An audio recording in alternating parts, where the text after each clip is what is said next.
deal with airplane peanuts. What's the worst bomb? I bombed in Kalamazoo for 20,000 people. What? 20 minutes of silence. What? I could hear people like, what is this? Wow. 20,000 people? Where? Yeah. What? Seinfeld? No, a Schumer gig years ago, Kalamazoo, brutal. Wait, Schumer's crowd didn't get you? Well, it was just, it was like, we They were started for Amy. late, but you got to go on. They were half-seated. Were they like, Nightmare. this guy's not like a slut? Yeah, there was a lot of that, I came here to talk about being a slut. too. They hated it. I'm wasted. I want you to do Trump talking to Amy. She's a fat pig. She's a disgusting. Oh my God. Yesterday, I was at the Netflix is a Joke comedy festival. Shout out Netflix. I did Amy Schumer and Friends she has a show coming out on Netflix where like she hosts and then 5 comics do stand up. Did she book you or did just someone? I think she did, yeah. And then I absolutely bombed on both tapings, so there's no escaping Two it. tapings. So when you same see set, both tapings. same set, both tapings. How many minutes? 7 minutes, babe. 7 minutes is tough. It was a 7 show. minutes is Well, tough. here's the thing. It was a show about the theme was parenting, okay, and family. And I went up first on both shows, but the theme was family. And You got that on lockdown. I proceeded to do instead because I had just done all my family jokes on Special Westry on Netflix. I had not a lot of new material, so I proceeded on a family show that Amy Schumer did jokes about family, great jokes about a family. I proceeded to do a 6-minute bit about how my dog Larry died and how he was given the wrong medication. And I love that joke. Talked about, hey babe, and the only way that joke works is if you laugh at the beginning, then there's a little bit of setup, you laugh a little bit in the middle, and then a huge blast at the end. Right. And none of that happened. Nobody laughed in the middle. They kind of laughed a little bit in the. Nobody laughed in the beginning. Subtle laughs in the middle, and then the end was a full cricket bomb. No. Full cricket bomb. The first show I just got off and was like, whatever I have to do. The second show, I hit the punchline, which normally gets laughs. Absolutely bombed. I looked straight into the camera. I said, I'm going to kill myself. I swear to God. No, you didn't. I swear to God. I They swear gonna to God. keep that in? Did the crowd go nuts? The crowd said nothing. When you said I'm going to kill myself. I said at the end, I said, I'm going to kill myself. And that completely, I swear to God. Who is off in the wings? Pete Lee was the warm-up comic. Yeah. You know Pete Lee, Yeah, great of course, guy. yeah. Dying laughing in the hallway back. He goes, I can't believe you said that. He goes, if Netflix has any balls, they'll keep that in. I had pushed my set because I had done the improv changed their time and the factory changed their time. And then I told Adam, I'm going to be late. So I was late. So then my spot, your spot slides down. And I slid down and I said, I'll still do it. And it was a late spot. There was barely anybody in the room. I'm like, I guess I'll just try some new shit. I get up there. You know those nights when you're like, whatever, there's nobody here. It's like a Tuesday. So I get up there. I'm trying a bunch of new shit. It's going like mediocre, but it's fine. Like it's just in my head. I'm like, this is fine. This is exactly what I wanted. It's a bunch of new stuff. I get off stage. I go to sit down to look at my phone to turn off my recorder. Rock sitting next to me. And I was like, fuck. Yeah. Fuck. Mm-hmm. And I turn and he goes, hey. And I was like, hey, what's up? Yeah. And I just sat there on my phone. And then before he gets up, he kind of is like, like looking to get up and leave without it being like weird because I just sat right next to him. And he kind of turns to me and he just goes, a good set, man. And then he walks away. And I was like, no, he knows. He knows how bad it was. Yeah. And when you say good set, man. And walk away. No, it was it's not good. It was, so now he'll remember that. Who, that kid? Yeah. Nah. Did I tell you what happened to me with him at Caroline's? Oh my God. This is the reason why I don't play Caroline's. They've asked. I'll just say no because of this one experience. Did you used to play it all the time? All the time. I've only played it once. So this is before Tiger Belly or Bad Friends or anything. I just didn't have an audience. Yeah, you did. I had Mad TV audiences, but they were dwindling. Sure. Right? So I would sell okay tickets one show. Right. And then there'd be some shows it would be completely not good. Right. Like 20, 30 people. Right. This one particular night, it was a Saturday night, second show, and just no tickets were sold. Zero. I mean, I had maybe 12 people in the audience. Saturday night down in New York is so hard. It's so hard. And then also, I remember Square. that night because my friend Bess Hanley came from Long Island because she had moved to Long Island. Yep. From I knew her from San Diego, and she brought her husband, and she had this, because I could see her. She was like up to the left, right? And this is her face through my whole set. She's trying to read something from far away. Yeah, just like confused and like also like very concerned. Yeah. Like he might need to get a job. Were you bombing? It was not good. It was just you, yeah. And it got to because I do this thing at the end of my set Where you show your penis. where I get completely naked Yeah. and I run around. It's the closer. It's my closer. It's very humiliating. They call it the career closer. So this is so humiliating. So I 15 minutes of my set, I just decided to do it in the middle. I just said I got to do it now. In the middle of the show? Yeah. I'm bombing so bad, right? I don't know what the fuck to do. You're like, I'll just. And also, I knew it was okay because at the time, Paul Mooney did a third show. I don't understand. So on Saturday nights, Paul Mooney had he was a He did like 7:10 midnight or something? Yeah, he was like the midnight show, but he came early and they're like, you can go short because Paul's here and there's a big crowd outside to see Paul. Of course. Yeah. And also, people have to realize that when Paul Mooney performs, everyone shows up, no matter what city you're in. Like if you're in L.A., Paul Mooney performed Eddie Murphy, and everyone would show up. 100%. Right. So I knew Paul Mooney, so I go, I should just do it now and get out and just say, oh, Paul's performing, whatever, right? And I'm on stage, I'm sweating, right? It's cold as fuck. I'm sweating. Yeah. And I'm naked and no one's laughing, right? People are kind of getting up, right? My friend Bess's face is even getting down here like this, like anger almost. And I remember just picking up my clothes. Good night! No cheer, right? Walking off. And then I just remember sweat and tears welling up, right? It was just terrible. And you sat in that tiny little green room they have? Yeah, so there's a screen up to the left, right? Yeah. So I see a guy leaning against the wall in the corner. I don't know who it is. Oh, yeah. I don't know who it is. I have my clothes. And I'm walking. Completely naked, by the way, right? And I realize as I get closer, I go, if that's Chris Rock, I swear to fucking God. Oh, no. I'm going to quit. So I see it's a Chris. Oh. So I go, I don't know what else to say. So I go, hey. I go, hey. What up, man? Right? I'm shaking, right? Hey. What up, man? What up, man? And what he said to me, right, has been ingrained into my psyche, right? It's what I wake up to. It's what I sleep with, right? What are you doing, man? You should get that tattooed on you. What are you doing, man? And here's my response. I don't know. I was doing a bit that was like, I guess turned out to be a somewhat provocative joke, like only joke I've ever gotten death threats for, but like I was working it out there, so it was even worse. I was drunk at the time. Yeah, and then I remember in the middle of the bit, a woman stands up. It's the alligator joke. And a woman stands up and she goes, "You fucking stink." And it just and everyone just is frozen, and she just walks out, slams the door. And then a woman goes, "I think you're doing great," and that fucking hurt worse. That hurt worse. That hurt worse. I was like, "That's pity." Yeah, pity. Hate me rather than pity. Yeah, pity. Like I remember one time, small audience, and a lady. There was like a table at 12, and that was like 85% of the audience. And I'm like just 2 minutes in, where you're like, gauging things, feeling things out, just kind of like throwing things out. She goes, "Come on." Oh! And I go, man, what's that? And she was like, "Just come on, he's helping you out." Like a toddler. Yeah, she was like, "You got it? You got it." Yeah. And I was like, wow, that's like, condescending. Oh my God. God. I've never heard of that one. That's another level. I fucking snapped. Yeah. And then they leave. And then the next day, the owner's like, "Did you call a lady a cunt?" I went down to Irvine to do a guest spot. Brent let me do 10 minutes. I had just gotten out of a breakup that made me punch a wall, and I was in the mood to try some shit. Michael Anochi was hosting. Yeah. It was a fun night. So I go up on stage, and I do a classic knock-knock joke. Yeah. Knock, knock. Who's there? Oh, never mind. You guys have already heard this. Oh, that's okay. Right? Got some laughs. Go on. 15 seconds later, somebody goes, "Who's there?" So I go, "Oh, it got the laugh. That was just a joke." Okay.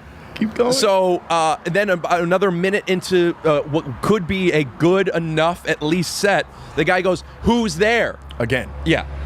And I said, I made a choice, which was, I already asked him to stop. This guy's not going to stop. I know this guy wants to do this thing. I'm only doing 10 minutes. I like to take big swings. I tend to find it. I don't know how quick I find it. I may sabotage the set, but I got another 8 minutes. I'll find it within 8 minutes. Okay. So I used the emotion that I was feeling at the moment with the breakup and the stuff outside of stand-up, and I pretended I was so affected by the who's there. Right. And I started crying down the face, tears, explaining that it was just a knock-knock joke where I was making fun.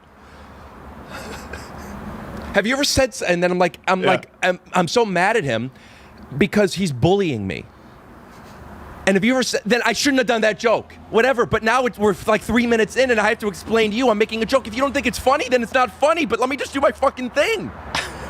And it gets cold. This guy went from he wanted to. I don't know what his intentions were, but he was definitely heckling. Yeah. And he went from I'm gonna be funny to this. And felt so bad of what felt that he was doing to me. I was melting down. And in my head, how ironic. Imagine a guy who's literally losing his mind over a knock-knock joke. If there was any type of joke that's funny to lose your mind over it not working, it's why did the chicken cross the road or a knock-knock joke. Yeah. I am now in the pocket because in my head I'm tapped. Once you get the watery eyes, it's easy to keep them going. I'm crying, I'm bringing up bullying, bullying's relevant, so I'm talking about how in high school, the stuff that was happening and how we need to stand up for people, and nowadays at least people are able to go on YouTube with note cards to explain their problem, but I don't have note cards thinking like, oh, that's a funny bit, but everyone just thinks I'm having a panic attack, so we don't want him to jump off the stage. Right. So I got the light, so I have about a minute left, and I go, well, I haven't figured it out yet, so I go... And I collect myself, and I wipe my tears, and I go, you know what? I'm sorry. I lost my cool a little bit. I would like to try the knock-knock joke. Will you guys give me a chance? And I don't know if you remember, but before lettuce was thrown at me, there was a few. The place went fucking mental. It was like... It was, not for the right reason, but it was like, oh, here, like, yeah, don't jump. Right. So they're cheering. So now I'm thinking, got him. So now confident guy goes, knock, knock. The entire place, who's there? Amos. Amos who? A mosquito bit me. Hold. Boo! Boo! And I go, Jesus. And I just go, all right, I'm sorry. Enjoy the rest of the show. It was in Michigan too, but we performed. It was the bowling alley so when you did the show, they had to build the stage. And so you're performing, bowling alleys are behind you. Now they're all dark, but down, they still let bowling happening. So the whole show is you're hearing bowling. Yeah. And so I'm opening for Big J. And then I'm on, they just put the stage up, they put the lights up and all this. And so I'm doing the thing and the crowd's like sitting there. And, you're sitting, and the crowd's like sitting in like seats, like they had like actually kind of stadium seating because I think they do like bowling competitions there. And so they had kind of stadium seating and then tables. But the stadium seating was empty. No one's there. Everybody's just kind of down at the tables. And I mean, it's a lot of room. I mean, it's basically a whole bowling alley is kind of shut down for you except at the end. And so when I'm up there, the spotlight goes out. So I'm just in the dark. Whole set, I'm just in the dark. And so I'm like, talking. I'm like, making jokes about it. The guy comes over, brings the ladder, climbs up with the ladder, fixes the spotlight, comes back down the ladder. Everybody claps. I go, all right, do it again, blah, blah. And then within 3 minutes, the light goes out again. And I'm like, I got to fix it again. There he goes, all right. And he goes to get the ladder that he put back. The ladder's at the other end of the bowling. He put it back. All the way back. All the way back. And I mean, it's like 10 minutes for him to come back with that ladder. And there's a ton of room that you want to go, just leave the ladder. That guy's confident in his work. He was confident. He goes, this light will never go out. And I remember he just left. I was like, why would you not? I mean, it just, that ladder hits. And like just, and he's up there having to fix it. That's my bowling alley story.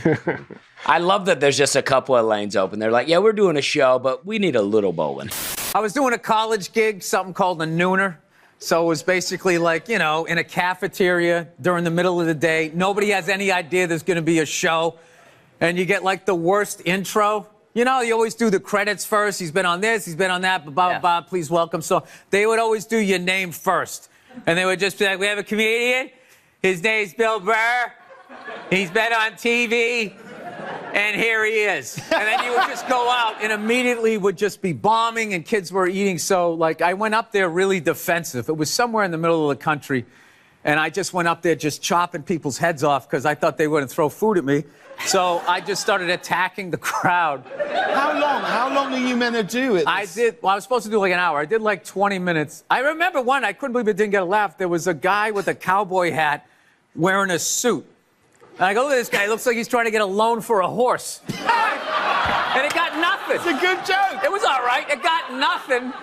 And then it was too, I don't know what. And then all of a sudden, this student came up and handed me that note. And that was the woman that booked me. Said, can you wrap it up in 5 minutes? So then I was thinking, well, wait a minute. I'm contractually obligated to do an hour. Is this how they get out of paying me?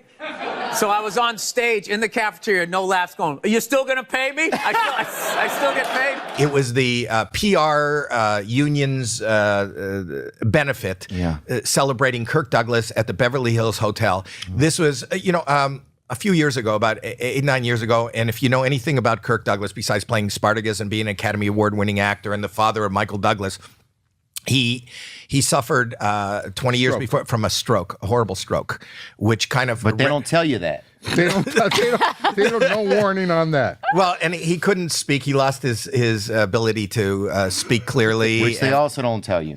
It's not even on the card. It's the whole function. And there's anyway. So he gets on his answering machine. Theo Von, somebody saw you on TV, and somebody saw you in another show, and they say you'd be perfect for it. You're really funny. You're witty.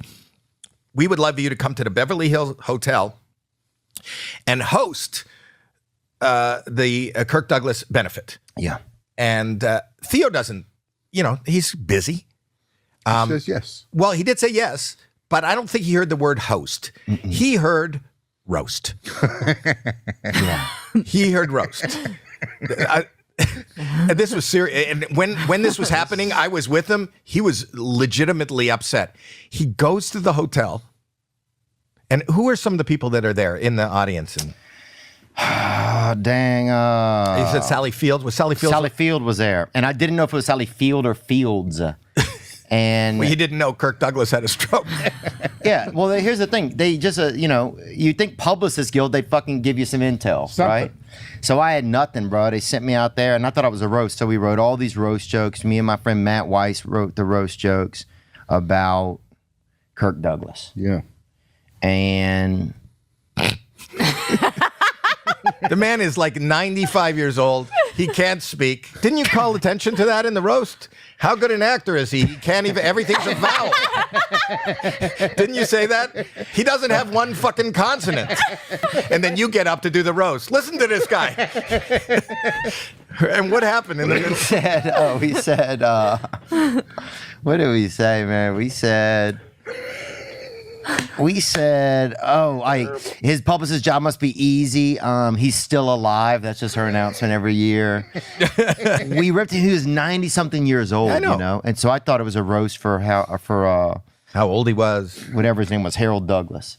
So I get there, dude, and I'd been out the night before, bro. I wasn't even really doing that great. And so I get over there, wrote all these jokes. The craziest part was one joke.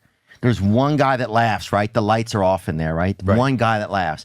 And it's a black guy laughing, right? I grew up in a black neighborhood. I know a black guy laugh from a white guy laugh, unless it's Lester Holt. But there was a guy in the room that was laughing black. That you were sure was black. And was not right. So Lester there's Holt. One laugh goes, it's one laugh, bro. There's 1,000 people in there. Right. So when I finally get a laugh, I key in on it. Yay! And I said...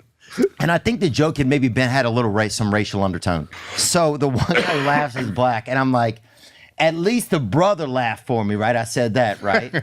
So for some reason, They bring the lights up as if we need to see if it's a black eye laugh. Oh my God. The only thing that went right in the whole production is that at some point when I mentioned that that's a black eye laugh, and they bring the fucking lights up. And it was Lester Holt. It was Lester Holt. Yeah. The one black guy they invited to the thing enjoyed it. But didn't they come up and stop you? Oh yeah, they shut me down. Didn't Sally Fields come up and stop you and say, No, what the Sally Field was good. I remember this was the craziest part. So it kept going bad, and nobody was telling me nothing, man, And you're roasting Kirk Douglas. Oh, I'm roasting everybody. They had a couple, this was the worst part. They had a couple children from like Siam or something that came in with some documentary. And I roasted those bastards. I just didn't know what was going on.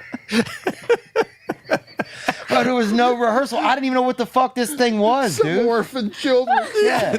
He's roasting. There's no thing, man, and everybody's out there eating salmon, bro. And the worst part was I went backstage. Robert Downey Jr.'s back there with the guy, I want to say Corbin Burnson. Is that a man? Yeah, yes, it is a man. And a white man. It is? Yeah. And a white man. So Corbin Burnson and Robert Downey Jr.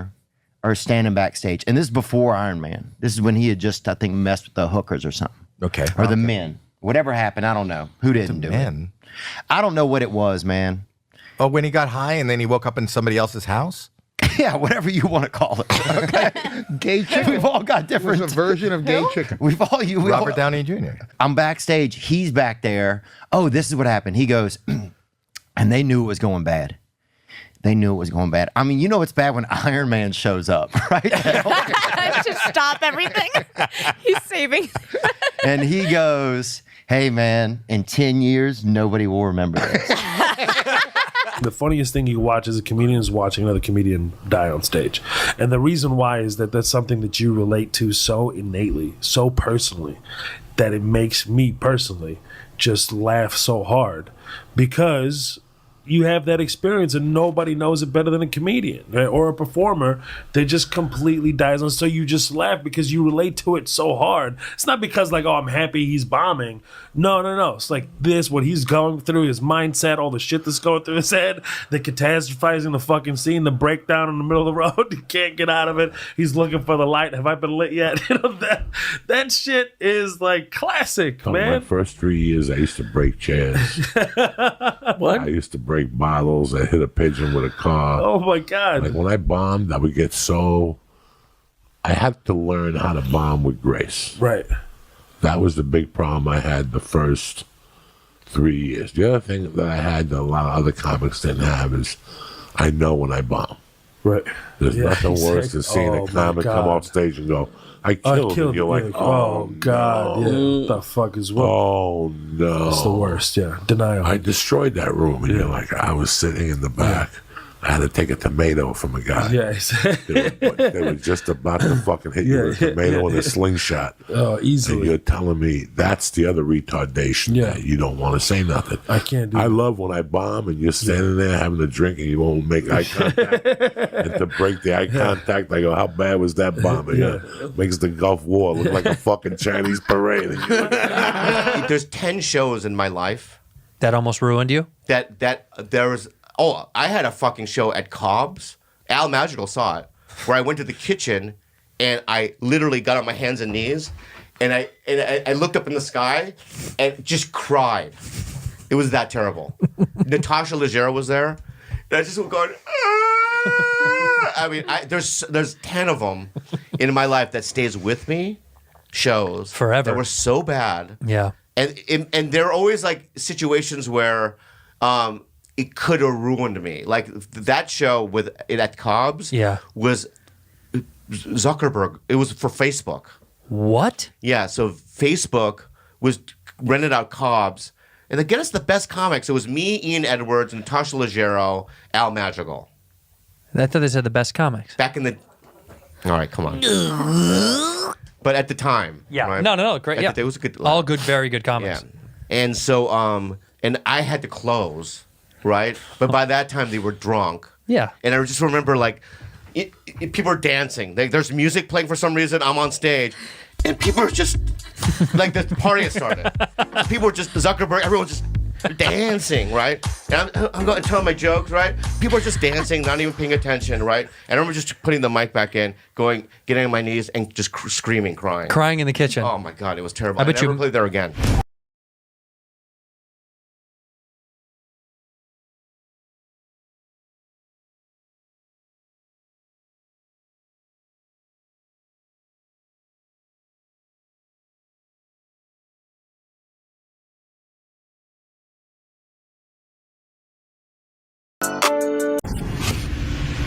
What's the deal with airplane peanuts? We've all heard of comedians in cars getting coffee, but what about comedians in elevators telling jokes? Long elevator ride. Last week, I stumbled upon a completely abandoned YouTube channel that contained the treasures of 1,000 kings. Video upon video of some of the best New York comedians from years ago telling jokes to strangers in elevators. Hello, welcome. Hi. I had sex with my girlfriend recently, and afterwards she was like, would you still want to have sex with me? I've gained 300 pounds. And I was like, I don't know if it's possible to have sex with a woman that weighs 600 pounds. Pretty good. The coolest part about finding this footage is that most of it's from well over 6 years ago, meaning the majority of these comics were not nearly as established as they are today. Hey guys, how you doing? Welcome to the elevator. Big J. Okerson. Not from these parts, but it seems like a great place. I'm Jewish, but nobody can really tell unless my pants are off because I have a yarmulke on my cock and 2 curlicues next to my balls. I call it my Hasidic. Booyah! It's the only joke I ever wrote down in my entire life. All right, thank you guys so much. It's been amazing. Hey! How you doing? How's it going? Pretty good. Good. An old man and an old lady are getting ready for bed. The old woman jumps out of the bathroom, naked with a cape on, and yells out, "Super pussy!" The old man looks up and says, "I'll have this soup." Long elevator ride. That's one joke. Hey, gentlemen. Welcome to my gay elevator. I like the Jews. Jews are fun because it's the only religion you can use as an adjective. And they'd be like, oh yeah, Jeff got curly hair, very neurotic, kind of Jewy. You can't do that with any other religion. I can't be like, oh yeah, Bob, he won't let his wife drive. Kind of muzzy. All right, take your pants off. Thank you. Kobe. Praise Allah.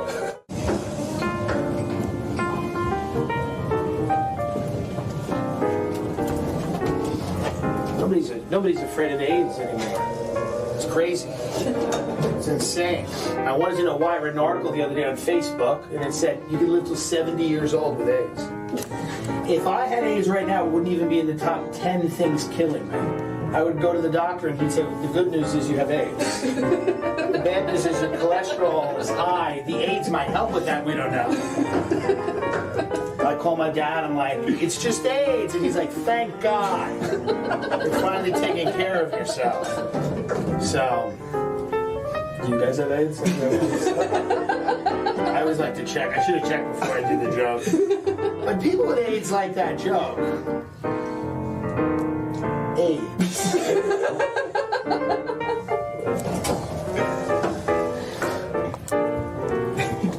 AIDS.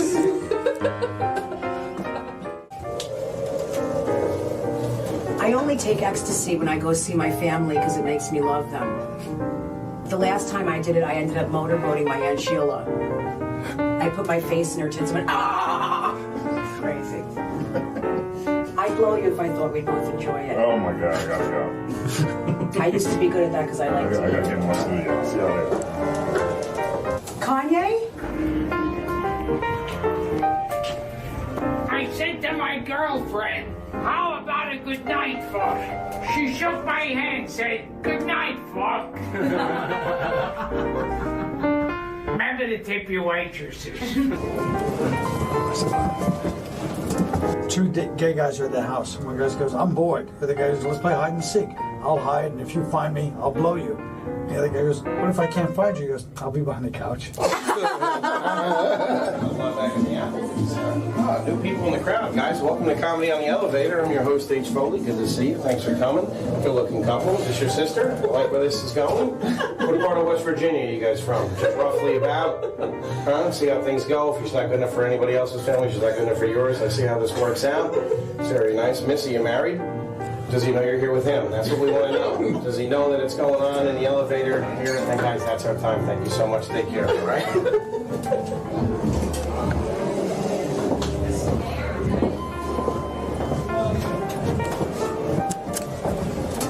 How you doing, girls? Hey. I was wondering, I mean, like, I haven't done this since high school, you know, so, do you mind if I titty fuck you guys? I'm just saying, you know, it's innocent enough, you know, we don't have to kiss. Handshake, really? What is that? Yeah, it's not, you know, all you gotta do is just hold them together and I'll do the rest. It's a little bit of work if you can get it. I even bring my own towel. Hey, what up? Hey, welcome to the blowjob elevator. We test your blowjobs. All right. Yeah. All right, here's a joke. I'm going to tell you a joke, right? This is one of my favorite street jokes of all time, okay? It's a little long, so just, you know, bear with me. 3 guys die and go to heaven, right? There's not enough room. Peter's like, look, he's at the pearly gates. I don't have enough room. I'll hear your stories one by one. Whoever died the most violent death, I'll allow you into heaven. Everybody's like, all right, fine. So they go in, they go to Peter's office. First guy comes in, he goes, all right, what happened to you? He goes, okay, check it out. I worked hard all day. I come home to the apartment. I come in, there's romantic music playing. There's candles lit. I know she's banging somebody. Okay, so I check the shower. She's in there, but she's alone. Okay, I check the kitchen. I check the cabinets. I check under the bed. I can't find him. There's no, all of a sudden I look, there he is, hanging off the balcony. I go out and I start punching his hands, he won't fall. I start kicking his hands, he still won't fall. I get a hammer, I smash his hand, he falls off down to the bushes. I look, he's still alive. I go get the fridge, I throw it off the balcony onto him, he's dead. I'm so distraught from this, I take a shotgun and blow him right. St. Peter's like, wow, that's a bad one. All right, let me hear the next guy. So the next guy comes in, he's like, what happened to you? He goes, all right, check it out. I'm on my exercise bike in my apartment. The curtain gets caught in my wheel. I go flying off my balcony. I grab the guy's balcony beneath me. This lunatic comes out, starts punching my hands, kicking my hands. Then he gets a hammer, smashes my hands until I fall. And then in the bushes, I think I'm dead. I'm not, I'm alive. I look up, this asshole throws a fridge on me. Kills me. I'm dead. I think that's pretty bad. He goes, let me hear the last guy. Last guy comes in. He goes, what happened to you? He goes, all right, I'm naked in the fridge.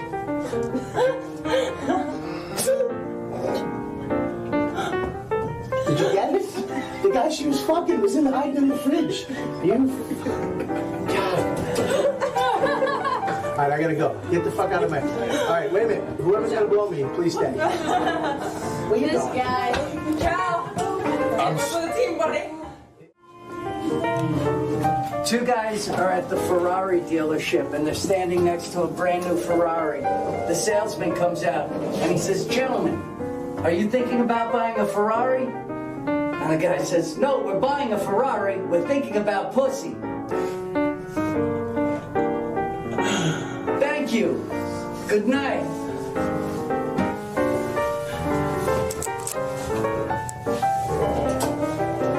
There's dozens more of these gems on the Laugh It Up Comedy Club YouTube channel if you want to check them out. Although they haven't posted in 4 years, so you will eventually run out of content. But if you want multiple new videos every single week about all your favorite comedians, just subscribe to Joke WRLD. Thanks for watching. At Joke WRLD.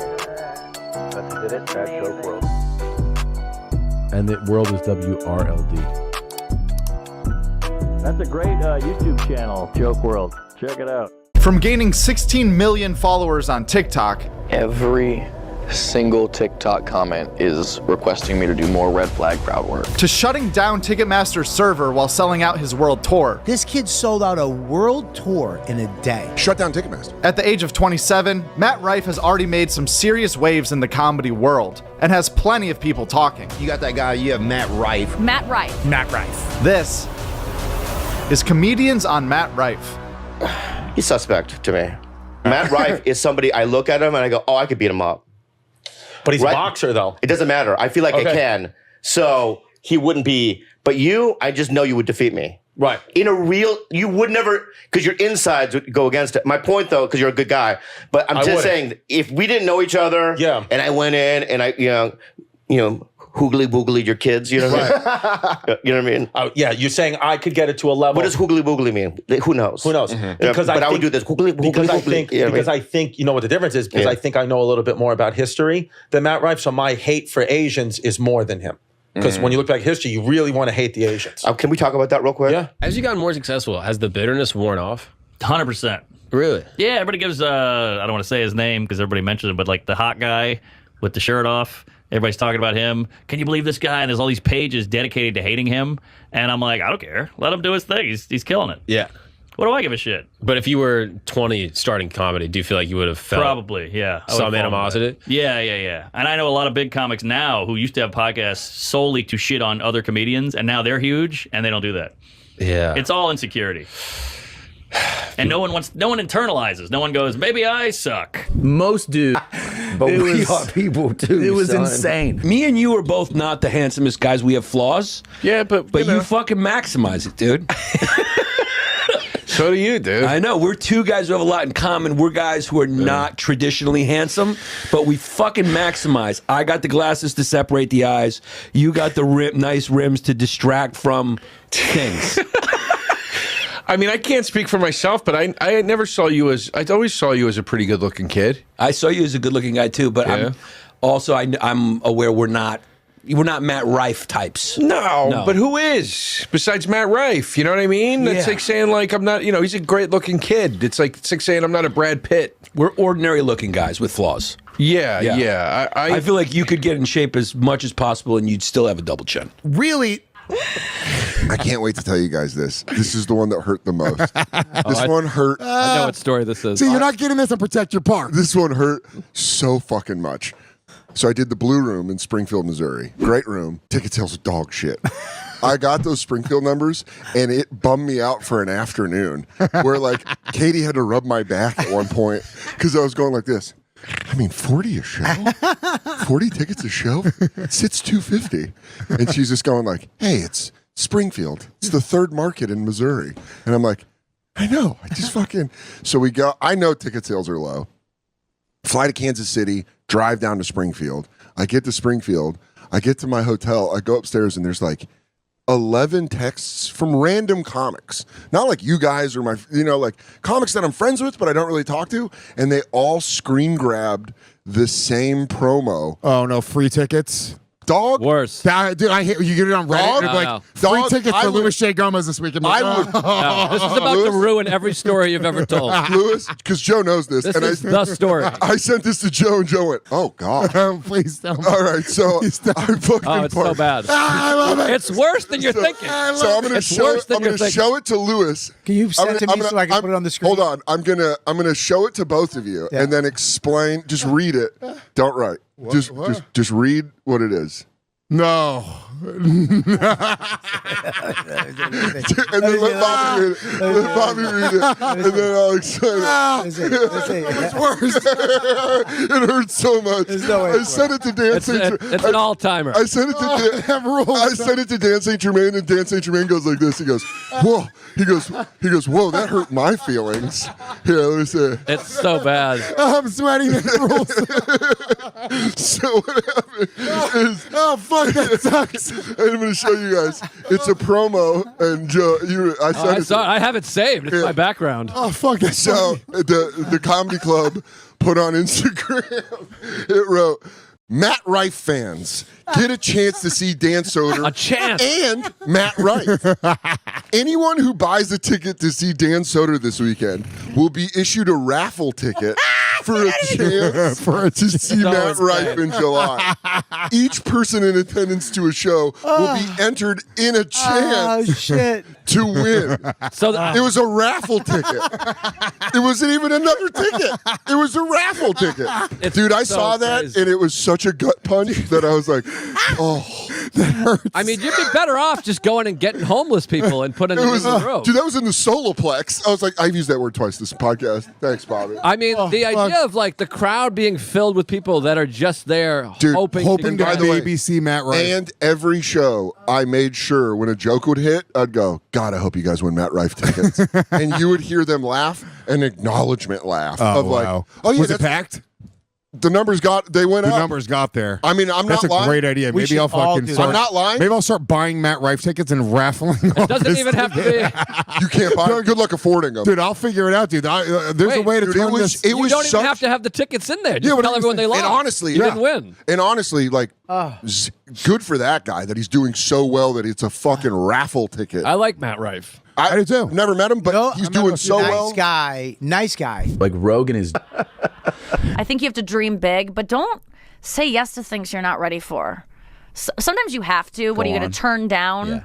Matt Rife, for example, people are like, he hasn't been doing comedy enough to like do all these things. Do your research. Yeah, but what's he supposed to turn down? A world tour? Would you turn it down, people who are judging him? I know. Great question. So it's like, shut up. People are offering him these things. Let him do it. And he also, not that most people seem to be like in favor of Matt Rife because he's such a nice person. Yeah. And as someone who is also known as a nice person, I know when I get successful, people go, you deserve it. Like people go, and it's like, because I'm talented or because I was nice to you before? Like people, I think that people like when nice people get things more than shitty people, which makes sense. Yes. But it steals some of your like talent away when they go, you deserve it because you work hard, and you go.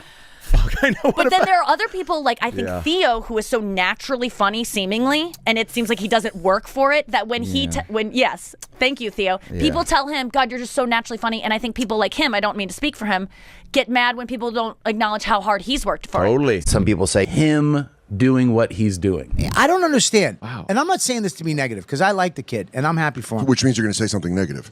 No, it's not negative. I just don't understand how he came out of nowhere. Like I've never seen him in New York. Usually you'll see somebody in New York and back and forth in LA. But that's old school ways. Okay. The new school ways, you don't. It really was New York or LA, and then people started headlining and making real money in comedy. Like, you can live wherever the fuck you want. Well, you'd see him around headlining. I never really even saw him around headlining that long. Yeah, he's been around. He's been doing it a while. He's been around like he started in Columbus. I just found out this. He started in Columbus. He's been doing it like 10 years, I think. I think more than that. Yeah, even a little more. He started when he was like 15 years old. I think the first time I met him was when I was running a Conan set in like 2012, and he was at the Laugh. Oh wow, there you go. Dude, Rife is our boy, kind of. Right? Yeah, we're big Matt Rife fans. He's dude. a friend of the show. Friend of the show, Matt Rife. Is he genuinely? No, I've been DMing him a lot though. Really? Yeah. Has he been answering? No. I think he gets an unfair amount of hate. I think probably. That dude, like, I feel like it's a bunch of like a lot of comics that I hear talk shit about him. It feels like metal bands talking shit about a boy band. Yeah, like, it doesn't really make sense. You don't It's not want, your do you lane. want that audience? No. I said the same thing. Someone sent me an interview with him to be like, look how crazy this quote is. And I read the quote and I was like, it's not that crazy. And I kept reading and he seemed pretty self-aware. He's like, yeah, my audience is 18 to 25-year-old women. They shout out because they want to be on TikTok. He's like, that kind of sucks. And you're like, yeah, that really sucks. Yeah, it's annoying. That really sucks. And I think what it is anytime, every comic's like this. Anytime, dude, I know comics, and I'm not going to name names, but I know comics that are very, very successful, and the second anyone gets near them, they turn into who they were back down here. Yes. They're like still down here where they're like, yeah, you think he's fucking good? Yeah, like, yeah. He's doing well. Yeah. He's doing well. You guys aren't doing the same thing. Yeah, it's fine. And I've been through that. Like, I've fucking shit on people and stuff, and I'm like, dude, I don't really care. It's just funny and interesting to like discuss and break down. Yeah. But this is such a hard business. If you're doing well, fucking congratulations, man.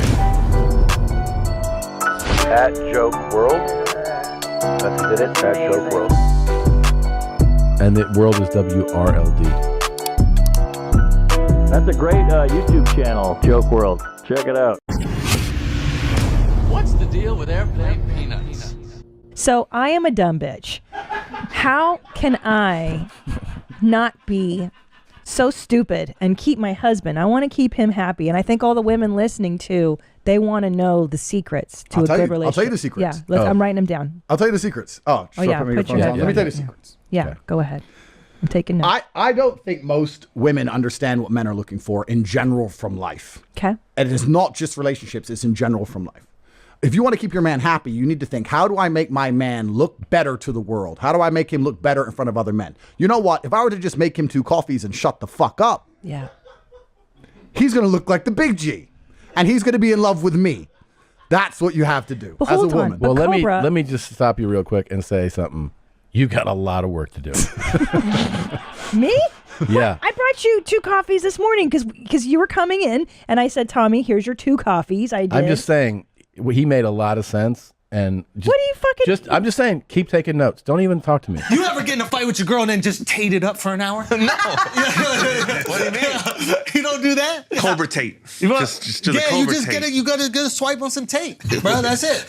Quit. No, his profile's Cobra Tate. That's his whole thing. I think that was Cobra him as a Tate. kickboxer. His thing was Cobra. I don't know how I know that, but I know that. You don't know I these know things, that. bro. Don't know about the man. It's okay. No, he's undeniably funny. You can't even act like a guy not funny. He's funny. Yeah, He's funny, bro. Put a girl's body count on her forehead. Solve all the problems in the world. He said that to a woman. It's bang out the machete, boom in the face, and grip her by the neck. Shut up, bitch. What's he doing there? Cutting her head off? He's just describing how he would attack a female partner if she ever accused him of cheating. And he goes, it's bang out the machete, boom in her face, and grip her by the neck. Like, you got to threaten her. So you got it right up next to her. Well, but if my whole thing is, if he didn't cheat and she's accusing him of cheating, how's he supposed to respond?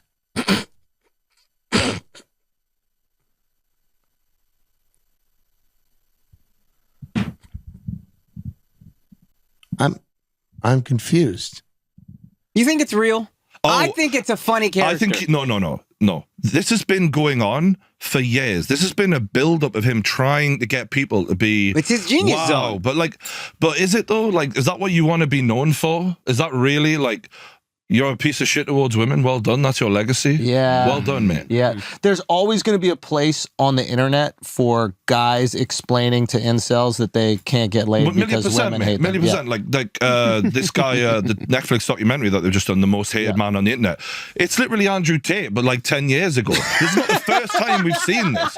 This guy, what is it? Up.com or whatever the fuck. Yeah. This is Andrew Tate. It's the same guy. Now, that being said, you're not even original. At least be original, you prick. You know what I mean? This is a red pill most people don't want to accept. But if you were to get any man on the planet and say to him, you have a wife and she loves you and she's going to remain loyal to you and you can still fuck around with other women. Wow. Do you want that, yes or no? If any man's honest, he's going to say yes. Yes. Oh my God. It's the game. Every point he tries to make, he'll be like, if I get a new car and leave it in the garage and someone try it, and you know, these kids are like, oh, yeah, it's so simple. Yeah. All you had to do is talk about it in terms of a Lambo. Yeah. And now I get it. I think it's so funny. It's like that women are not cars, dude. Well, no. No, I was like, I wish they were. Yeah. Be careful. Be careful with that analogy. Yeah, I wish I could be married to a car. No, I'm just the neurodivergent one who takes it literally. Run into Andrew Tate at a coffee shop. It's like, it's my girlfriend, and it's just a car. Yeah. He's like, what? I'm like, yeah, you told me. You said. Like, there's that it's one like thing a you car. said about. You know, if anyone were to get in it, I'd be upset. Like, absolutely. Yeah. You know, I'm afraid that you're looking at her right now. I don't want her to like drive away with it. My dog Marshall. Have you ever met Marshall? Sweetest fucking animal that's ever existed. Yeah. All he wants to do is love everybody. Oh no, I did meet him Everybody's once at his the old friend. studio. Yeah. Yeah. Everybody's his friend. Yeah. But he's an ancestor of a wolf. Yeah. They've turned him into this thing through thousands of years of breeding. Is that what just they're doing like to they're us? trying to do to men? Exactly. That's what they're trying to do. Where's to men. Andrew Tate when you need him? Yes, that's what this toxic femininity shit, or masculinity. Toxic femininity is right. That was a Freudian slip. But toxic masculinity, what that means is like, oh, you mean the men who carved the world. Yes. Now you don't need them. Yeah. So now you want to get rid of them. But you do need them. You just don't think you need them because you don't need them right now. And then Russia has them. And China is making them more. China's making them more masculine. The bigger you get, the more of a target you become. And listen, I'm not saying Andrew Tate is, you know, I don't think he should be the go-to for, I think young guys listening to him probably will get some bad ideas in their head. But there's young people often have bad ideas in their head and good ideas in their head, and they sort them out as they get older. This is not new. None of this is new. I had bad ideas in my head when I grew up, and you know who they were from? My parents.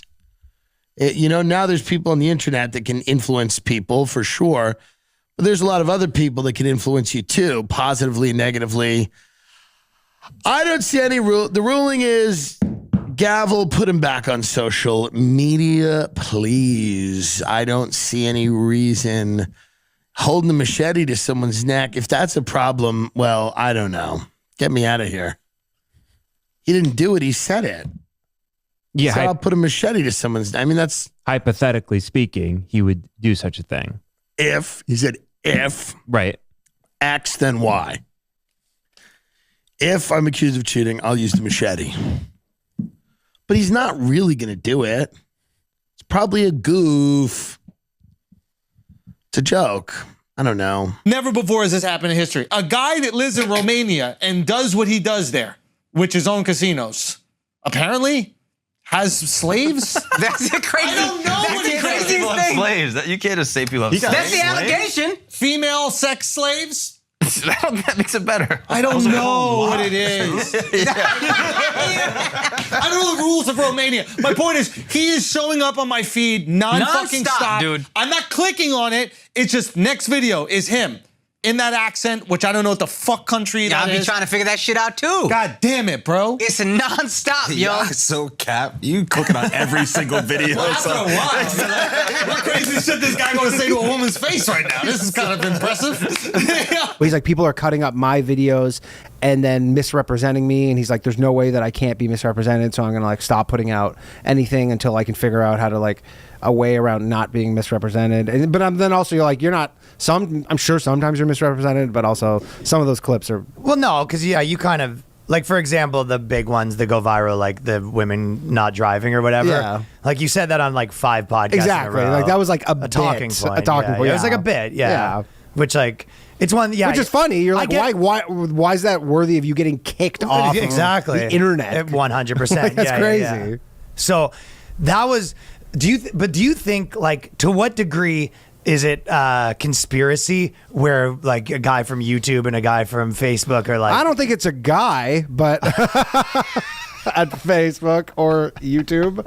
No, I don't think it was a guy that was behind this. No, I'm saying I'm sure they've had a meeting at these companies. Is it where like, they go, hey, this guy's it under a bridge, like a bunch of like a one Facebook guy, one executive, one Tinder guy, one Rumble guy shows up. They go, you weren't invited to this. He goes, yeah, you're right. I'll see myself out. Yeah. You know what? So many women say to me, "You're so Andrew. You know what? You're so rich, but you're smart, and you're actually very intelligent. And I know you'd get really bored of a robot." And I'm sitting there thinking, "Bitch, I wish to God you were a robot."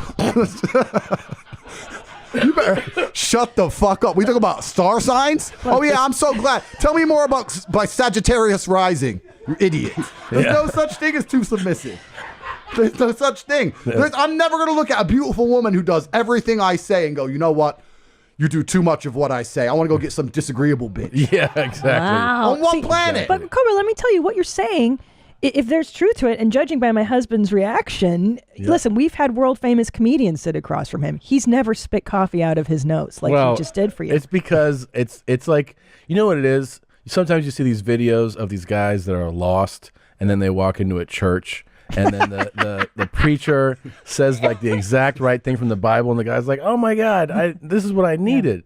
I feel the same way right now. I feel like I love to hear that, friend. I love to hear that. Thank you. It's really good to have you here. And What is speaking. If I could be, I don't know, to borrow from them, I think you're kind of speaking the gospel right now. Why do you think that you got under his skin? Because we're very good at what we do. Like we psychoanalyze people with like minimal effort. Like, you know, like this is a guy who missed a few hugs of his mother. I think we can all agree. There's a man there. You know, because my mother always said, judge a man by how he talks about his mother, and women in general will follow suit as well, right? And I thought we joke on. Right. We joke on about my mom. But like, she's getting good dick. Yeah, and so she should, man. So she should. Y'all don't care if your mom's getting good dick. None of y'all care. This guy missed a few hugs, you know what I mean? Clearly. And it's a sad state of affairs. You know what I mean? If Mrs. Tate had fucking, I'm sorry, you gotta give us a second to laugh at this guy. He talks crazy. They make fun of me, bro. They think that I'm Andrew Tate, bro. They think just because my mom is Scottish and doesn't hug as much. She left you on a swing one time. Remember she left you on the swing? She did leave me on a swing and I got a rash, but it is what it is, okay? I forgive. They seem like they're removing people with whom they have underlying ideological differences, and they're just trying to figure out how to get rid of them. And again, I'm not joining Hustlers University. I won't be signing up. But I don't think this guy should be removed. I don't, what is, like, do they even tell anyone why? Well, they just say you're misogynist, but then they don't, like, the thing is they don't link you to the specific thing you do. Wasn't he a misogynist a month ago when he was on too? Like, this is what I don't understand. What's changed? Why can't a misogynist talk? I don't understand. Let's say he thinks men are better than women. Mm-hmm. Let's say he has that belief. Mm-hmm. I mean, I don't know. Should he not be able to say anything? I'm unmoved. People will counter his belief with their own beliefs. It was like on Super Bowl Sunday, I had a joke, and it was like, I was like, yeah, countries that treat women the worst have the best food. Yeah, that's a funny fucking bit, dude. Okay, right? So it's like, and it's weird, like people that have saw the bit, and it was just like Reddit made it fucking go. Yeah. And like everything else trickled down after that. I'm sure you guys experience this too. Like one thing goes viral. Like when you guys fucking made Andrew Tate a superstar. Remember that? Now that my whole fucking algorithm is Andrew Tate. Like, dude, I can't even open TikTok with my wife because every other video is like, bitches need to be quiet. Put their number on the forehead. Right? It's your guy's fault. Do you know 100% your guy's that fault. when I did, you had to spit out the fucking coffee. If you didn't spit out the coffee, when I did my birthday shows in Chicago, they were at an arena, and on my birthday, they played a supercut of people wishing me happy birthday. Please, and it was like Mulaney, Chappelle, Burt, like all these people, and then Andrew Tate, and they went crazy. And also that week he was arrested for trafficking women. Yeah, I know. I was like, dude.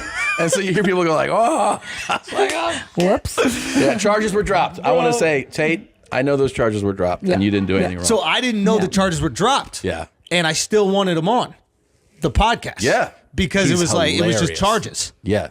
And I don't know, maybe he was talking a lot of shit or whatever, but He's fucking fantastic on mic. He's he is so funny. And look, I'll be honest, that he is a smart guy. He's actually a very smart guy, super articulate, he's charming. He's charming, and he actually gets that it's a joke. He gets that he's entertaining you. And sometimes you listen to him and you're like, is he fucking right? Yeah. I think this guy's fucking right. You're like, wait, do I agree with this man? You're like, am I a You dumb do. woman? Yeah. I should know my place.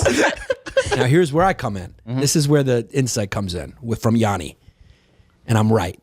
People are hungry for like some real funny, right? Some real talk, some real funny, that they end up enjoying these absolute buffoons like him and Trump because they're the only ones that go all the way. They go all the way. So if you starve people enough and keep throwing them this bullshit content and these bullshit comedy specials and these bullshit shows that people don't want, and you take all of like the real entertainment from them because of this whole cool thing now to try to act like a saint, like you're better than everyone and you're purer than everyone. This whole puritanical zeitgeist that we're dealing with now, where everyone's going, where'd you get those sneakers? Do you know about the slave labor? Yeah. It's because of that, people they get so starved, they end up embracing people like this as almost a little bit of a fuck you. Yeah. As a little bit of and these people are doing this to fill a void. Because there's no void. There's a lack of diversity. Yeah, and most people won't go to this extent.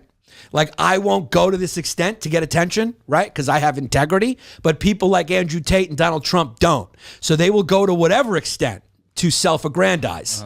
They'll say whatever to do whatever to make the crowd pop. Okay? When you watch Donald Trump perform at his rallies, he ain't trying to be thorough and fair. He's trying to pop the crowd. Yeah. Andrew Tate is trying to say the most shocking shit to pop the crowd in a reactionary way. So they're both very similar. Look, they even both form stupid universities. Yeah. They both have their universities. They're warm-up comedians. I mean, yeah, they're trying to pop the crowd. They're local comedians. Yeah. They're local comedians popping the crowd with local references. You really think that he just needs a hug? That's what it is. He needs his mother needs to come back in his life. Like, let's be real here. Where is she? Someone needs to have a word. Where do you think? I don't know, I man. think she's... It sounds like he got under your skin a little bit. Oh, but he got into my skin. It sounds like I think I'm not the one who's been talking about him for 4 years, bro. I'm literally, this is the first time I've ever talked about him. Really? You've asked me. I couldn't give a shit about Andrew Tate. Really? Would you box him or celebrity boxing? Well, he has a Jake fighting Paul? background. Well, I mean, I see. if I knew he he come didn't up to me respect in you. my face, Yeah. I would absolutely punch him in the face. But am I going to make effort to go running every morning? No, I don't care. You know, he's not worth that. Yeah, he's not worth that. So much. Well, first of all, Tate's been around forever. Really? Yes, he was the one who tweeted a thing like Star Wars Oh, is yes. for nerds. Oh, my God. And we read that tweet, didn't we? On the podcast? Tate's been around a long time. Wow. Tate's been around a long time. Yeah, man, he's been doing his thing, bro. Just grinding. He deserves it. I am not defending Andrew Tate's message. Don't get me wrong. I'm not defending somebody who put hands on a woman, even if it was playing. Like, I saw the video. It was a little extreme. If y'all haven't seen the video, it's an extreme video, even if it did turn her on. I think it was really extreme. I'm not defending him, saying that women have to take responsibility for things that happen to them against their will. I'm not defending that. What I'm defending is the opportunity to say anything. If we can have twerking videos, you can watch a whole porno on Twitter. You can watch a whole porno on Twitter. Something that somebody has said, regardless if you agree or disagree with it, is doing more harm than seeing actual porn. My 7-year-old can go access porn on Twitter. She can see the visual. She can see the visual of a man and a woman doing it. But his words are causing more harm than that. Listen to rap music, man. Listen to rap music. Like, I'm old enough and I'm grown enough and mature enough to know that it's play. A lot of this stuff these rappers rap about is not real, but kids can be influenced by that. I don't feel like Andrew Tate is any worse than a rapper. They're all personas. They're egos. They're things that you create to become popular. Every time I hear somebody who's anti him, they go, he's really big with teenagers. As if this isn't a mature adult. Like, you know, Jake Paul was big with teenagers.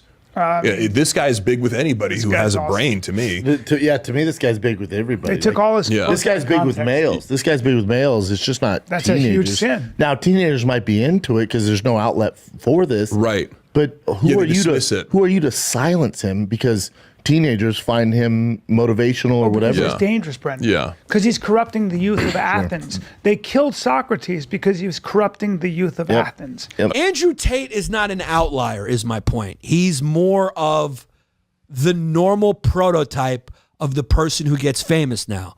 The person who becomes president, the person who becomes governor, the person who becomes state senator, the person who becomes congressperson. It's more the prototype now. The more outrageous and outlandish you can be, the more attention you're going to get because they're suppressing everything else. Yeah. They're suppressing everything else. So you either toe the line and you're a perfect good soldier for the PC, so there's no problems that come to the company or whatever, the reputation. You either toe the line and pretend that you're a pure angel and you're for justice of everything. Meanwhile, you're revving up your private jet or whatever the fuck you're doing that makes you a hypocrite. Either you pretend like you're that and say nothing controversial or anything true, and perfectly pure, or you're an absolute fucking sociopathic fame whore who will say or do anything for attention like Andrew Tate.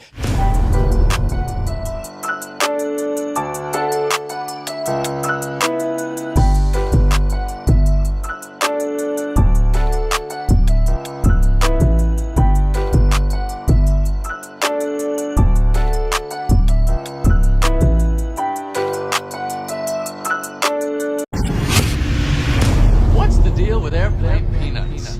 A news story coming out, and this is, somebody that we know and, don't know super well, but we know a little bit, and it's kind of crazy. Greta Thunberg has been arrested for human trafficking. And this is something that I think bears, we have to mention, we have to speak about. Greta Thunberg, of course, is the climate activist from, where is she from? Sweden, Switzerland, Scandinavia, one of these places. But Greta Thunberg is one of these people who we all believe to be an altruist, someone who is at their heart good. And she is now being arrested for human trafficking and rape. Well, I bet human trafficking in Romania gets a little slippery. Yeah. I bet that's just like driving them from one province to another. And you're like, was she in seatbelt? Wait. Did he abduct somebody?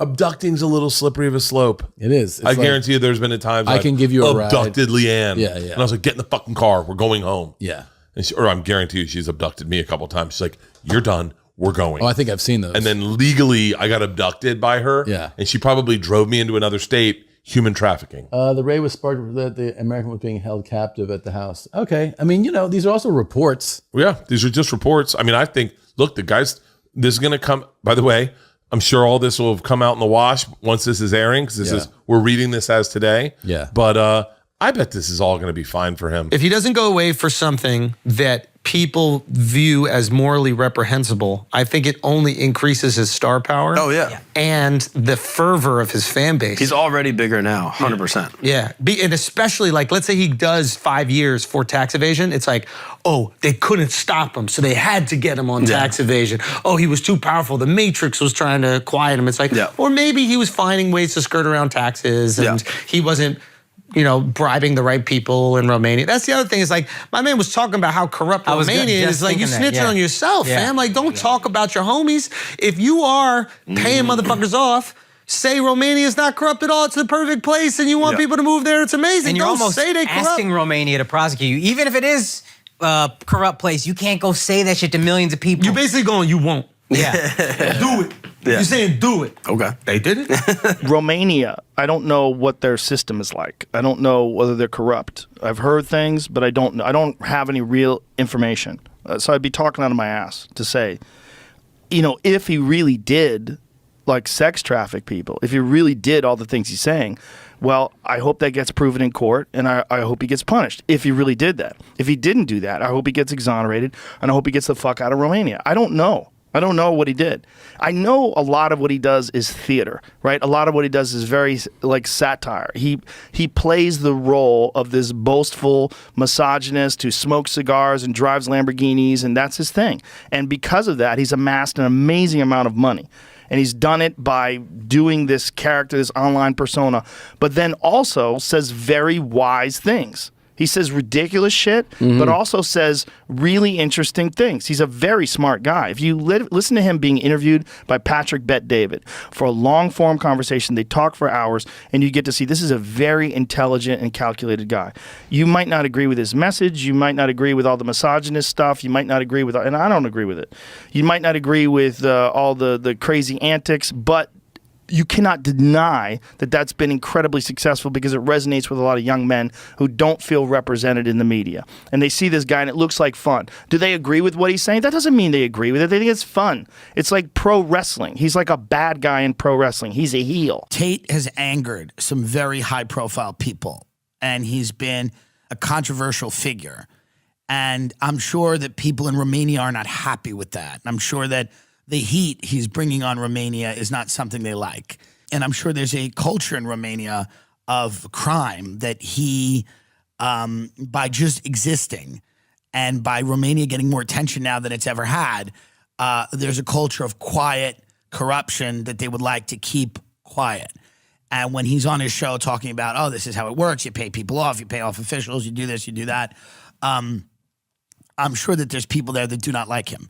And, I'm not intimately familiar with these charges. He's tweeting right now, God is on our side, so the Matrix will not win, inshallah. He's a Muslim now. Here's the thing. He knows what he's doing. The funny thing is the people who are like, this. They think this is just a wild man let loose. And you're like, this guy is very calculated. Very. And he is intelligent. He's not just I think he's very intelligent. Up. Like he comes with a reason. It's entertainment. But I do think, I know he got arrested for human trafficking, but I don't know what the details are. Yeah, and I don't know. Sometimes you can get caught up. Like it's like mail fraud. You're like, oh, come on. Yeah, I was mailing him a bag of shit. What do you mean? So I don't know if those charges were dropped. He got kicked off Instagram. Like what? He got kicked off Instagram. Instagram and it's all going wrong How can mainstream media not love this guy? Here's what I understand about mainstream media. He is creating content for you in a world where all you want is content. To be doing the things he's being accused of doing and then go seek publicity is a very unwise move. If he did the things that he did. Then it's like, what you would think if you're committing atrocities, you would try to stay under the radar. He does quite the opposite. Yeah, but again, we don't know. No, nobody knows. That's the problem. That's like the pizza thing, the pizza box. I don't know if you saw that. Everybody saying he got busted because of the pizza box, and then the authorities that had nothing to do with it. No, they knew he was in Romania. It was just, what's that word? Schadenfreude? Schadenfreude. That's what it was. Like he's making fun of Greta Thunberg, and then he gets fucking arrested right afterwards. It's kind of hilarious. Yeah. The way it happens, like people said, it's the biggest self-owned third biggest tweet or retweet. It was Greta. I mean, it was okay. It's kind of funny when she said that's what happens. You don't recycle your pizza boxes. That was good. That was good. That shit's hilarious. You got to give it to her. This is big. Yeah. I thought Greta Thunberg put him in jail. That's what everybody thought because the timing was dubious. That's what I believed. Because he was talking that shit to Greta, and then they said that they used the pizza boxes in his retaliation video to prove that he was in town, and then they arrested him. Apparently, that's bullshit. Yeah, apparently that's not true. Okay. Which is one of those things that when you hear about it first, you're like, whoa, that's so crazy. And then after you think about it, would have been like, so funny. Yeah, there's no way they're like watching his streams, like, we got him. Yeah. Like, they just can see his passport, like, when he got in the country, and they're like, yeah, he's here. Or just drive up to the castle and see if he's there. Yeah. Right? You just knock on the door and be like, hey, is Andrew here? Yeah, there's got to be other ways for the government to know if you're in the country other than, like, you ordering, like, pepperoni pizzas. 100%. In the mother of all coincidences, in addition to Greta Thunberg, Andrew Tate has been arrested in Romania, and he's being detained for 30 days. I went to Romania. I went to Bucharest to do a gig for a Bitcoin guy who had paid me a good sum of money to perform at his birthday party. Many of the people at the party did not speak English. It made a difficult crowd for a comedian. But the check cleared. They were hospitable to me. But I had to spend, 2 or 3 days in Bucharest, Romania. And the only person to interview in Bucharest, Romania was Andrew Tate, who was a lovely man to me and my producer. He was a delightful character. This is true. I love anyone that shows up in a Rolls Royce, who puts me in a Rolls Royce. I mean, and some of the women with him, I don't know what was going on. They seemed quiet. And I thought they were just quiet. Which is a little, to be honest, coming from America, it's a nice change of pace that the women were a little quiet, that they were more reserved. We went to a steakhouse. We had a great meal with Andrew and Tristan. There was no evidence of human trafficking besides, the women who were a little quiet and kind of looked at the floor and didn't speak. But again, it's Eastern Europe, so I think that's cultural. How can you believe anything that is said about somebody so controversial? Because everybody seemingly has already made up their mind.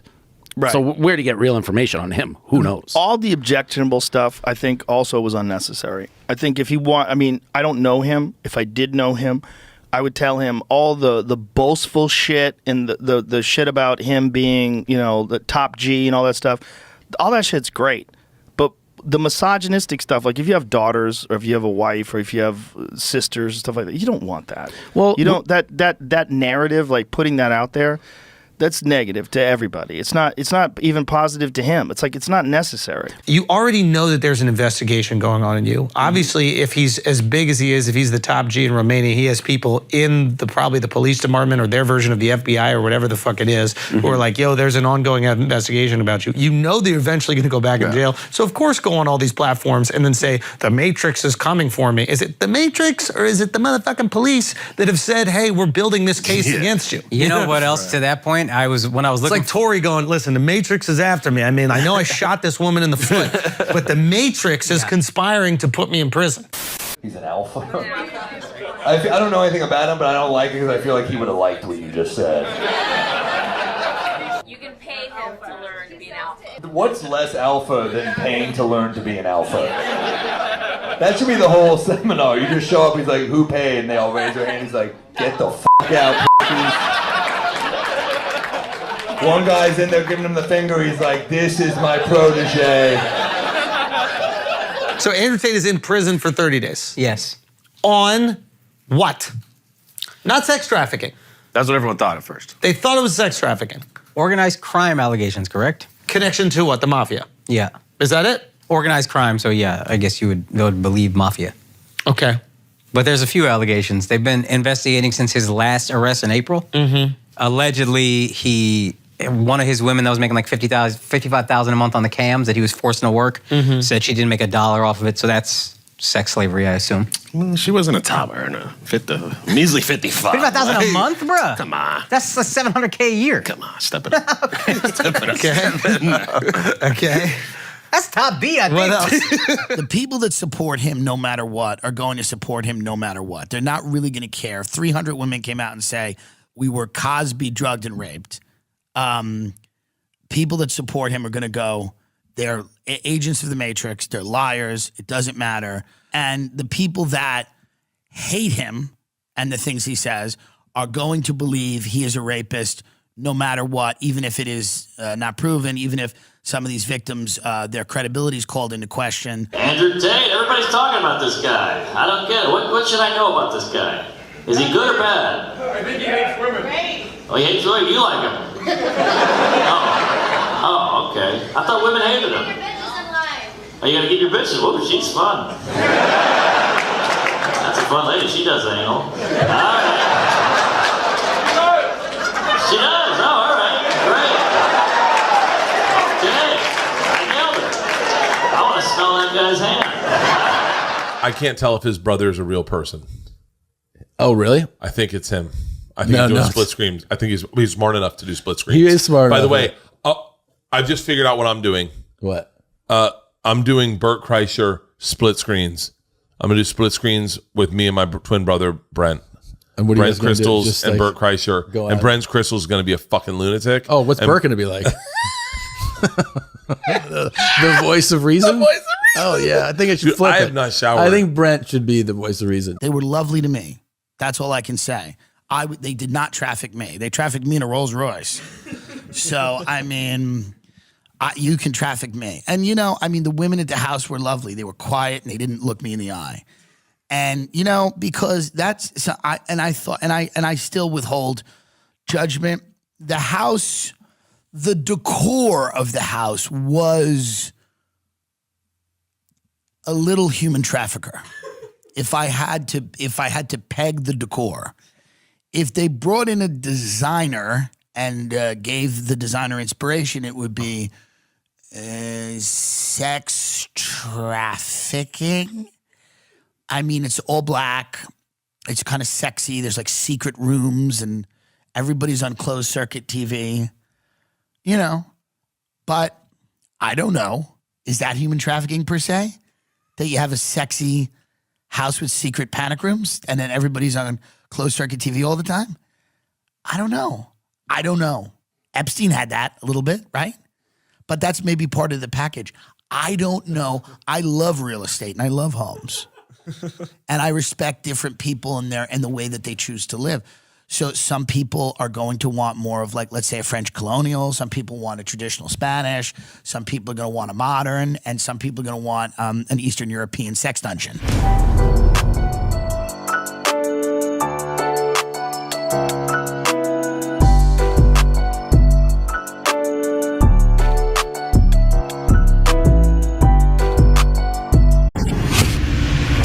What's the deal with airplane peanuts?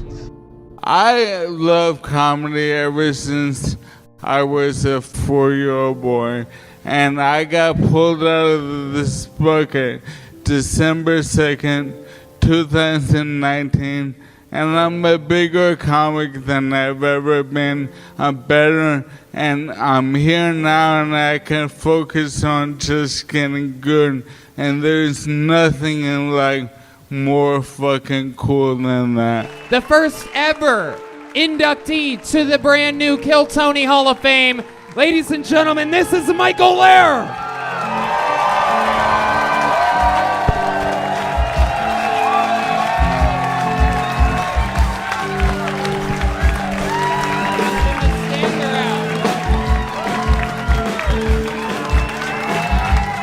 Shut the fuck up. Extraordinary comedian and Kill Tony regular Michael Lair passed away on Tuesday after a 6-year battle with ALS. Michael had been a recurring guest on Kill Tony ever since his first appearance back in 2019 and is still the only member of the Kill Tony Hall of Fame, which he was inducted to just 1 month before his assisted suicide took place last week. When Tony told me, Michael, we want you to be in the Kill Tony Hall of Fame, I'm like, what is that?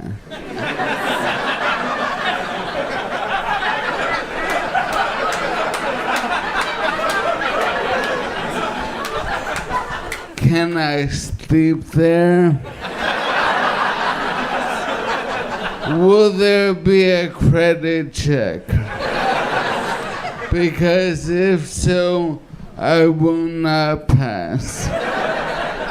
The entire comedy world seemed to be shook by the news of Michael's death. It seemed like every comedian and their brother was posting some sort of tribute to Michael Lair on Tuesday. Joe Rogan said, quote, "The courage this man had to do stand-up while battling a debilitating disease was insanely impressive. And though he struggled to get words out, the man would kill on stage. He was a real legend, and I'm going to miss him very much." I love comedy ever since I was a fucking little fucking 4-year-old boy.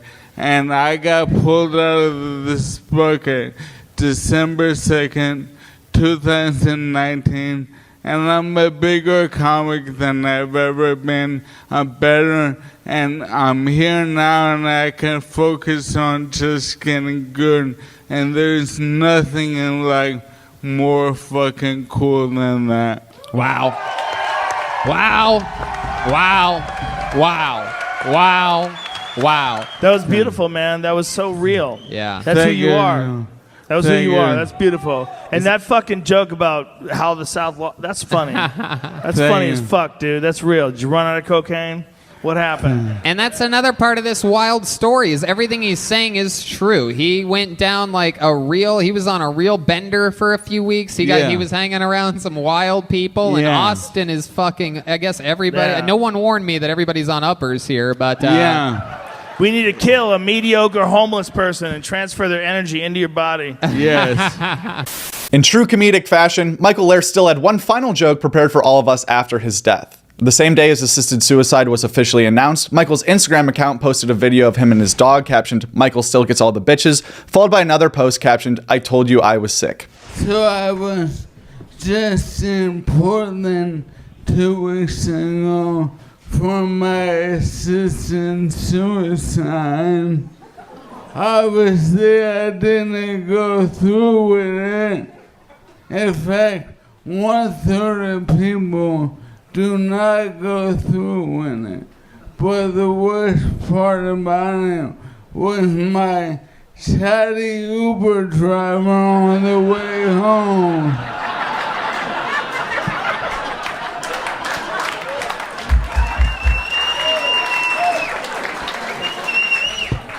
Oh, what brings you to Portland?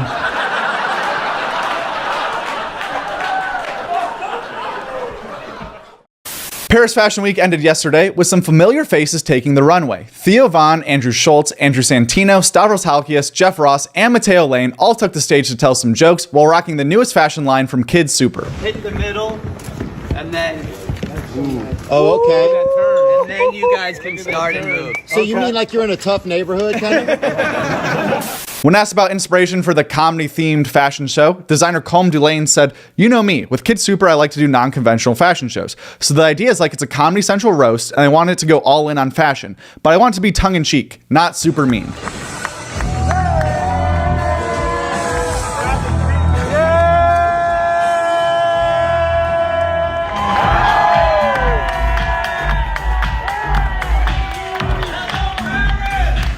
This show looks to have been a huge success and featured some pretty big names in comedy. So later this week, we're going to upload a video with some more details around the event and highlight some of the funniest moments on stage from these comedians. With that being said, please make sure to turn post notifications for this channel on right now. Otherwise, you're a huge bitch.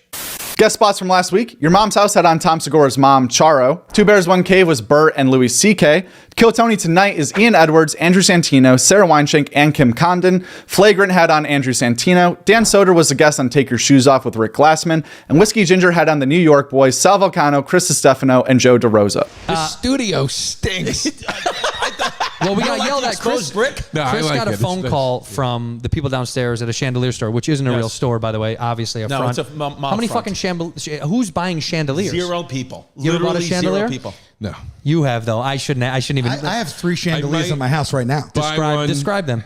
Sure. In the entryway. What's called a foyer. Foyer. I Or a have, vestibule. No. All right. A kind of a Art Deco bulb situation. Beautiful. In the bedroom, I have a beautiful crystal kind of glass situation. In the bedroom. And then over in the dining room, I have a much more modern circular light situation. Wow. Yeah. Very nice. Now, what's your lighting situation in your place, Joe?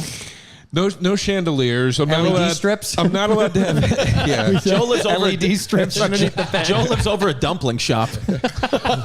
I'm not Bobby allowed, lives below you. Yeah, I'm not allowed to have anything that I would be able to hang myself from. No, let me tell you something. No, let me jump in here. Joe's actually he's got his apartment's small, but honestly, you have one of the tidiest. Like you have the way you have your apartment set up. You have so much stuff and it's organized so well that it's almost like a little like when you walk into his apartment, you're like, wow, this guy's got his shit together. I like how you talk about me like I'm a man that was released from some sort of program that's able to now function on his own. Yeah. Were you a little bit? It might have been. Yeah, dude. I mean, yes, I'm the only one of the 3 of us that does not have a house. Yeah. Do you clean? Look at his curl. It looks like a pigtail. I just tail of a pig. This past weekend with Theo Von had on Kyle from Nelk. The Joe Rogan Experience also had on Louis C.K. The Blocks podcast with Neil Brennan also had on Andrew Santino. David Cross was on Are You Garbage? And TJ Miller was on Tiger Belly. As far as brand new comedy specials either coming out soon or have come out very recently, Nathaniel McIntosh had a YouTube special called Money Never Wakes. That's a 45 minutes. You can find it on YouTube. Came out 4 days ago. Very funny. I definitely recommend go checking that out. Nate Bargatze new special Hello World comes to Amazon Prime on January 31st. That's very exciting. Huge expectations for Nate there. That's got to be funny. I mean, he never misses. And this weekend, Louis C.K. will be live streaming from the middle of Madison Square Garden at 7:30 p.m. Eastern. Tickets are on sale right now on Louis' website for just $25 each. And once it's gone, it's gone. This is not a special. It's just a live streamed comedy event. That does it for this episode of the Joke WRLD Comedy Update. As always, thank you so much for watching this video. I think this was episode number 35, so that's pretty sweet. Thank you so much for watching. And we'll be back again next Monday with some more comedy news. But in the meantime, we got some other great content coming up on this page. I try not to laugh with a comedian I'm going to keep secret, but I think you guys are really going to fucking like it. So make sure those post notifications are on. And diving deeper into the Paris Fashion Week with these comedians, guys like Theo Von, Andrew Schultz, Andrew Santino, Jeff Ross, Matteo Lane, Stavros. It's a packed show that they had there. We're going to dive way deeper into it, show some of their best moments on stage. So make sure your post notifications are on for that video, or else you're just going to have to keep your eyes peeled. You're going to have to peel those eyes right out of your head, and don't want you to do that. So just turn on those notifications, baby. All right, I'll see you next Monday. Sorry for calling you baby.